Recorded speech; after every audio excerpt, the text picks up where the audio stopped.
Bibra Lake Scouts is our home our hall is at the Wetlands Education Centre. We've been there since it actually opened. We are so privileged. Obviously, Scouts is all about not only about outdoors, but it's a big part of scouting is what we call the out and scout. And most scout halls, especially the ones that are celebrating their 100 years, are in the big part of the city, like Subiaco, where it's all shops and a scout hall in the middle of it. And we have this unique position where the kids can walk out the back door and a couple of paces later they're in the bush, which is a wonderful experience. Sometimes it's just a simple walk around the lake, just to get them to focus on what we do have and the beauty of the nature around the lake. I like to come to Bibra Lake because it's really fun. You get to experience all this new stuff. Last night we had a lot of possums, and this morning when we got out there was heaps of birds and we had a kookaburra.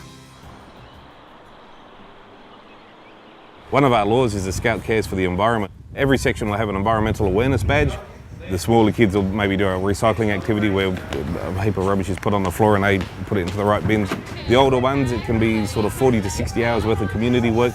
We have Hope Road as our clean-up area, so about 4 or 5 times a year we'll walk up and down the road picking up the general rubbish, and you'll be surprised how much we collect in one pickup day. It's amazing.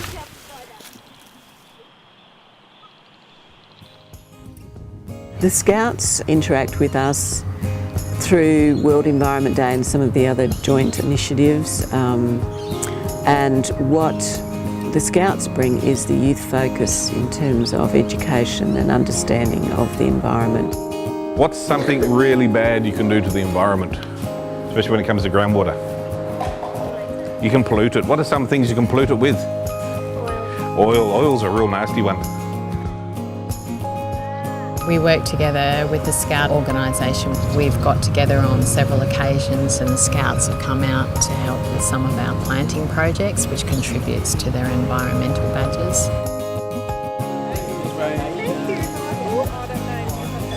Today we're here to celebrate the Festival of the Lakes.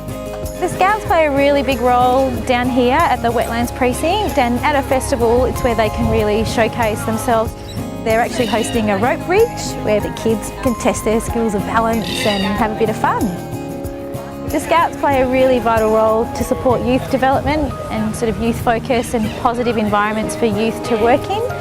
It works really, really well down here, matching with the environmental group. So it's sort of teaching the students, especially the really young ones and the older Scouts, really how to connect with nature and do it in a responsible way. It's all about what the precinct is all about. It's all about people coming together for the environment and protecting each other and teamwork, and you can really tell that the kids that come through there get a great set of values and take that out into their community. It's knowledge that we hope they keep forever. It's not something that's a bit of a flash in the pan and it's gone again in 5 years' time. It's put into their life and their way of being, and hopefully something that they'll pass on to future generations, their own children and their grandchildren and so on.